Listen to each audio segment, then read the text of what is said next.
All right, guys, I'm excited about this one.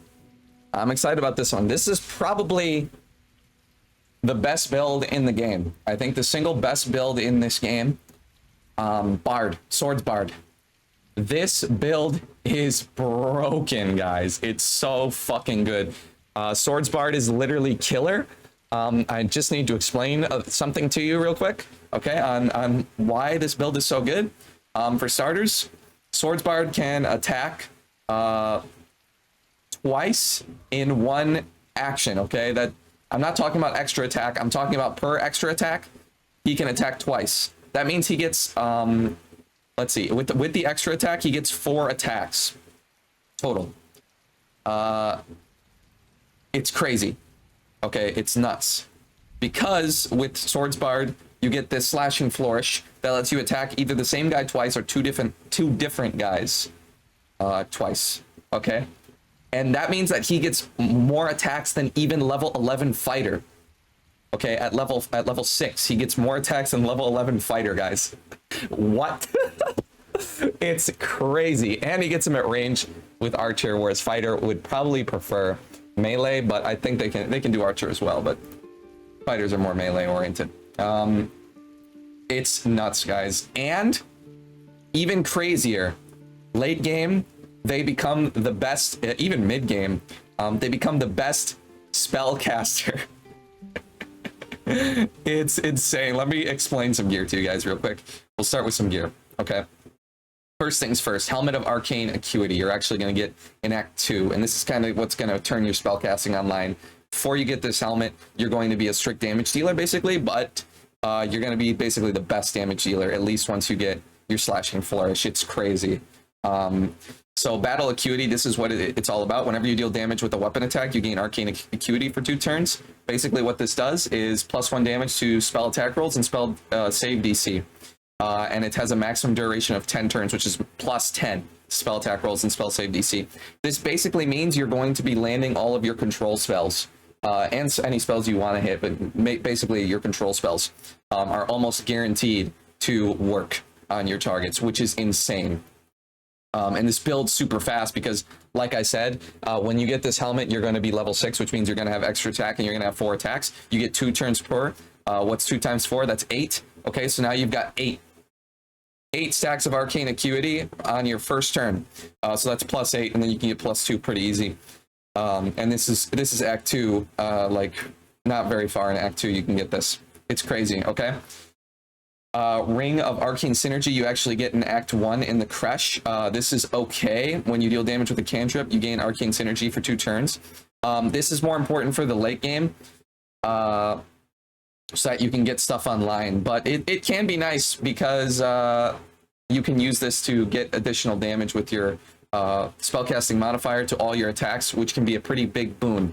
But it's probably better just to attack in the early game. But later in the game, you're going to get the Band of the Mystic Scoundrel in Act 3.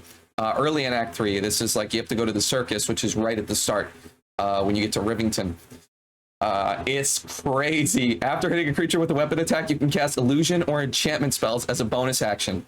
This is broken, okay? This is broken. Let me explain something why the Ring of Arcane Synergy is good. Because we have access to Vicious Mockery, which is a enchantment cantrip. So we can actually hit somebody and then quick cast enchantment cantrip, right? Enchantment or illusion, which is Vicious Mockery. To proc our Ring of Arcane Synergy. So now we're getting bonus damage on every hit with our attacks because of that. Okay, and it only used a bonus action. And we can also use spells, obviously, as a bonus action as well. Let's take a look at some enchantment spells that we can use, right?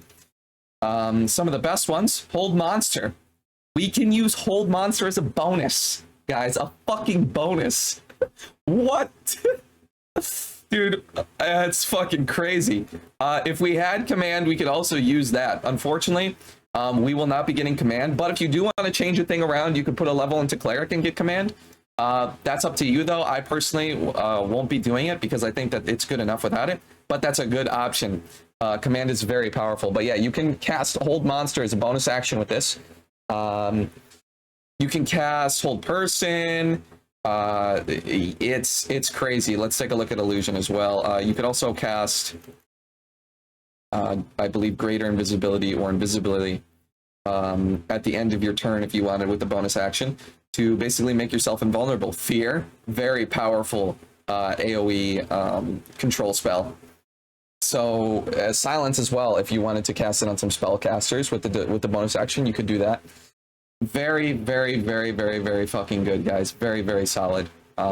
You can't lose. You literally can't lose. So that's super powerful, and you're basically the best damage dealer in this game, ranged throughout the entirety of the game. So you have non-stop control spells, unstoppable control spells, and unstoppable damage. It's really crazy. So for level 1, we're probably going to grab Friends, and Vicious Mockery is required. But otherwise, I would grab Friends because we're the charisma-based character. We're going to be the face of the party. For spells, what are we going to grab? Probably Healing Word is always really good. It depends what you if you've got other people in your class, but I don't see why not to grab Healing Word. I really like Thunderwave, but we could do Longstrider instead, but Thunderwave is good just to push people off. Early game Sleep is really powerful as well. Because 24 hit points is a lot of hit points for enemies. You can sleep a lot of different enemies, and it's just really good crowd control for these like first couple levels of the game, which can sometimes prove to be the hardest levels of the game. Otherwise, it's kind of a tough call. Tasha's is not bad. Fairy Fire can be pretty good as well. I like giving advantage on attack rolls. That can be pretty useful in this early game. I also like Dissonant Whispers. And Longstrider is good for buffing because I feel like in the early game especially, getting movement is like your biggest enemy. So I think Longstrider, if nobody else has it, is a really good option for this. And then your starting instrument, I mean, Lute is the best. Pretty much objectively, just listen to that. Lute is the best. So we pick Lute. And then for our stats here, skill proficiency is actually important. 100% recommend Deception, Performance, and Persuasion. If you've got Intimidation, depending on what your starting thing is, if you can get, you want to get all 4 of these, basically. All 4 of these if possible. I had Intimidation from, I believe, my Dark Urge, so I already have that, so I grabbed the other 3. Let's clear this. Boom, boom, boom. Okay, what's most important? Dex. Dex is our most important stat, by far. Not by far, but you know, with charisma, these 2 are basically the most important. Pretty huge, pretty big deal. Okay, so we definitely want charisma and dex to be high because we're gonna have especially some struggles landing shots once we get sharpshooter at level 4. So we want dex as high as possible. We're gonna want to grab things like the risky ring, stuff like that in the act 2 up until we can get our second ring in act 3.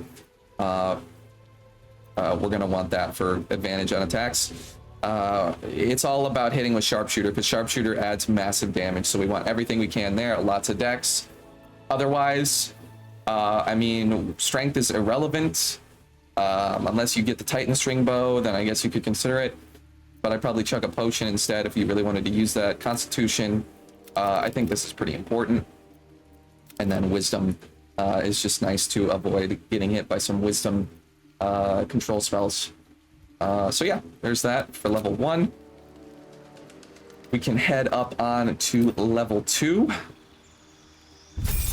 Probably gonna be using hand crossbows, guys, by the way, for your bonus action economy in the early game especially. Just so you guys know, we're gonna be trying to use that.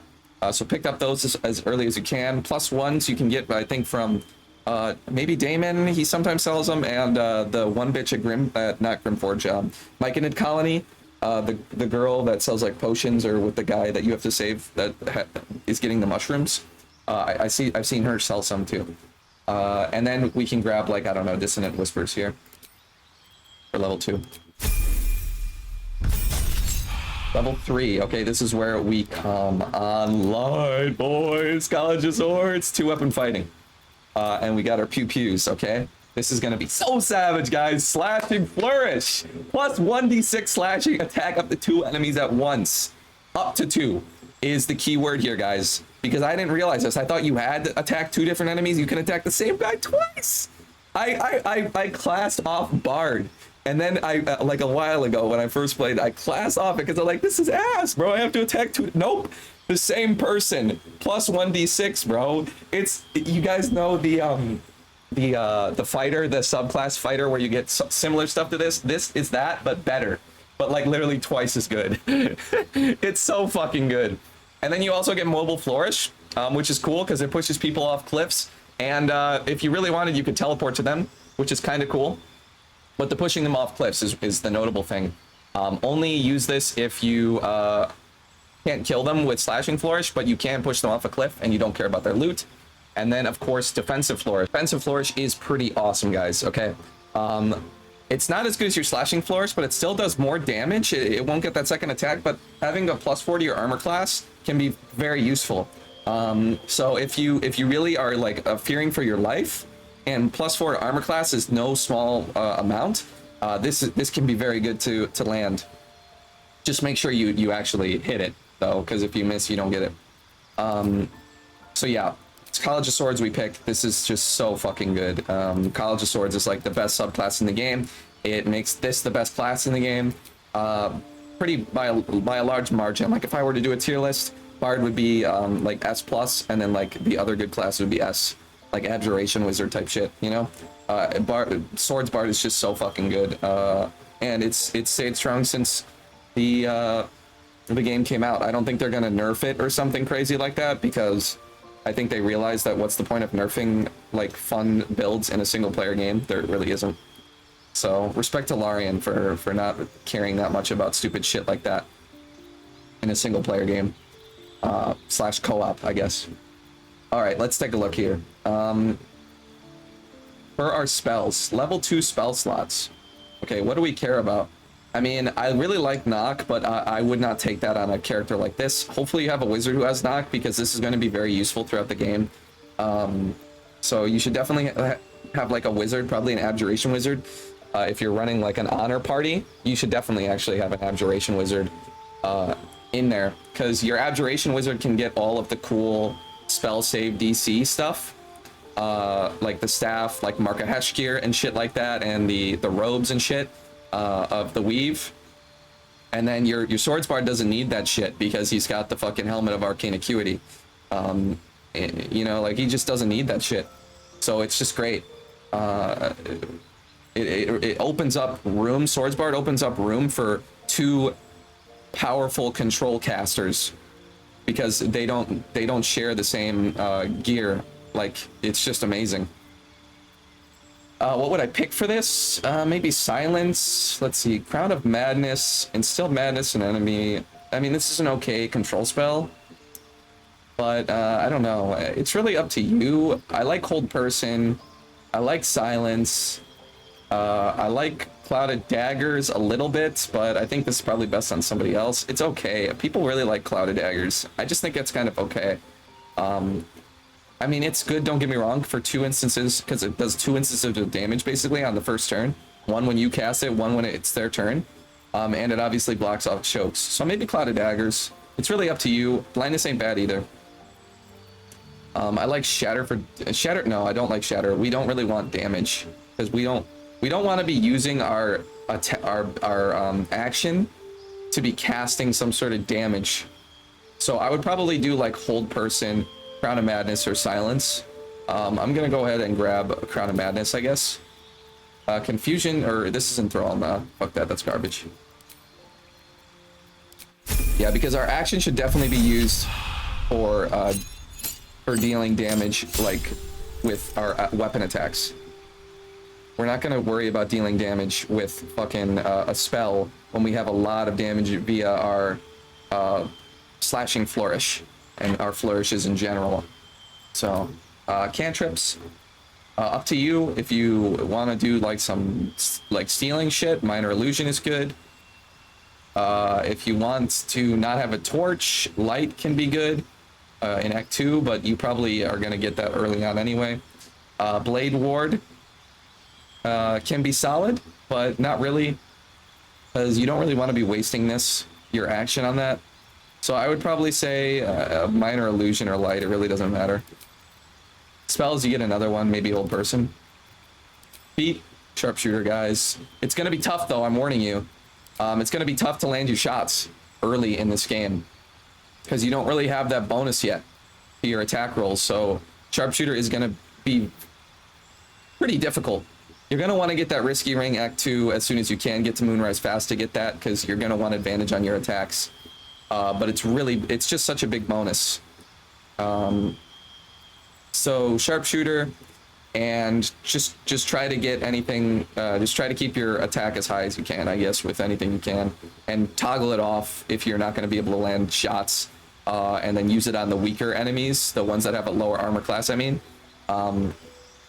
Because the higher armor class ones will be hard to hit. It's going to be tough, but it's worth it, trust me. If you can land the shots, it's worth it. 10 damage is massive. So just make sure you maintain the highest possible, like +1 crossbow, hand crossbows, for example, that you can get. Let's see, spells. Level 3 spells now. Okay, Fear is really good. I really like Fear. I really recommend Fear. Glyph of Warding can be good too. Putting people to sleep with it and an AoE is not bad, so that might be another one to consider. Also Invisibility, by the way. Invisibility would have been a good level 2 spell to grab. It's just nice to be able to turn invisible and get like a surprise or something like that. You feel me? Another spell, we get access to Counter Charm here. I don't think I've ever used this, but it's something you can use, and this is where we get our extra attack. We didn't get it at level 5. It's kind of weird. You get it at level 6. But this is where you're a savage now. You get 4 attacks a turn, and that's the most attacks anybody can make. And if you have it on Bardic Inspiration, you can make 8 attacks. Well, actually, 6. Sorry, because I forgot on Honor mode. Well, 8 on normal modes, and on Honor, which we're probably using this, you get 6. Because the extra, the haste action, it doesn't give you the extra attack. So you'll be getting 6 attacks on Honor, 8 on normal. It's crazy. 8 attacks. It's stupid. Oh my god. And at 9 if you use your bonus action to shoot a crossbow. It's really savage. So yeah, I grabbed like Glyph of Warding here for that like sleep, that AoE sleep. And then now we move on, move along. Level 7. All right, we're not going to be putting any more levels into Bard. Now we're going to multi-class. First things first, let's do Fighter because we want that archery. We need that archery fighting style, okay? Let's go ahead and accept that. We need archery for that bonus. That's going to help us since we have that sharpshooter thing. Now you could choose to get the action surge here, or you could start putting your 3 into Rogue because we want to get Thief, right? We will get some sleight of hand, persuasion times 2 expertise. We're actually not going to do sleight of hand. We're going to do intimidation times 2 and persuasion times 2. And then, yeah, I think sleight of hand. If you've got a thief, if you got like a Gloomstalker assassin in your party, then you probably don't need this. And I would take something like athletics or acrobatics instead. I think I like acrobatics so you don't get pushed into oblivion sometimes. That can happen. Otherwise, stealth can be good. And, you know, you are the talker, so insight, investigation, I could see any of that, really.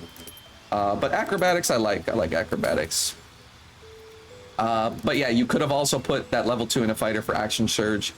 That is a good option as well. I probably would actually put that second level in the action surge right now. Because it's there, dude. I just can't not get it. I can't not get that. You know what I mean? It's just like it's just too much. And then you'd be like, Battle Master, that sounds awesome. No, it ain't, bro. No, it isn't, guys. Battle Master is just a nerfed version of fucking Swordsbard, so we don't give a shit about that. Now we put 3 levels into Rogue. And the big reason that we do that is for the extra bonus action with Thief. Now, the extra bonus action with Thief is going to be very, very, very good because the fact of our ring, our Band of the Mystic Scoundrel. Now we'll have 2 bonus action spells per turn. That's really good. That's more than you can even cast as a normal wizard because usually you have to get like haste or something to be able to cast 2 spells. It's not like you have an extra attack spell. So it's powerful. You grab Thief, you get that extra bonus action. Now you cast 2 spells. You're attacking like a motherfucker. You're literally a slayer of men. Okay? It's insane.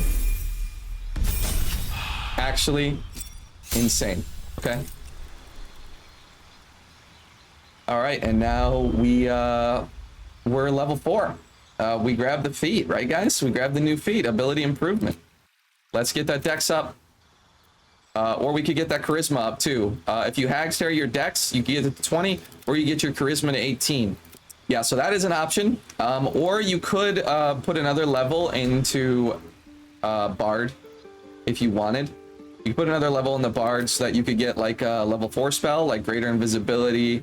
There's some fun ones in here. Confusion is not terrible, but greater invisibility is pretty good for you, just to get a ton of attacks off before the combat even starts.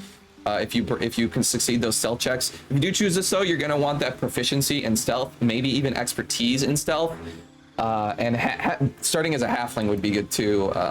Halfling is very solid. I honestly recommend halfling for most. Definitely, I know I'm dragonborn, but this is like just my this isn't my honor mode. On my honor mode, I'm a halfling. I definitely recommend that.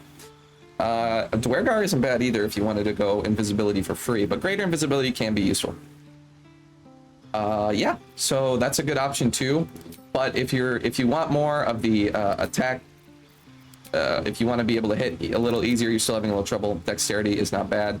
And if you hag's hair, you get up to 20, which is just going to give you even more bonus. So let's say I hag's hair dex, and then we're good at 19. But yeah, that's really up to you. Either one is a good option. Greater invisibility is pretty solid. Extra attack would be good though, for sure. And yeah, I mean, that's the build. It's really, really good. Slashing Flourish, I'll show you right now. Let's see, Bardic. Let's see, Slashing Flourish. I always have trouble finding it for some reason, so I do a custom. Boom, boom. I attacked him twice. Do not react, do not react. Literally attack him twice, and then you'd be able to, with the Mystic Scoundrel Ring, cast any of your illusion or enchantment spells, which are basically all of these. So anything that's illusion or enchantment is what you're going to want to try to pick up. The only reason we have this is because that Glyph of Warding we wouldn't be able to use with that, so we might want to change that out for something once we gain access to that. Thunderwave I always think is good just to be pushing people off, multiple people off the cliff. But yeah, we're gonna be very savage, very, very powerful, the most powerful character in the game. And throughout basically the whole game, even early on, you are still a bard, so you're still a persuasion god, the god of talking. You're basically the god of everything. You're the god of damage, you're the god of control, you're the god of conversation. You are not the jack of all trades, not even the king of all trades, you're the god of all trades. It's just the best. Bard is so fucking good. Like, I slept on Bard for too long. So 100% recommend you use this in your honor mode runs. Please. You can thank me later. All right, guys. Peace and hair grease.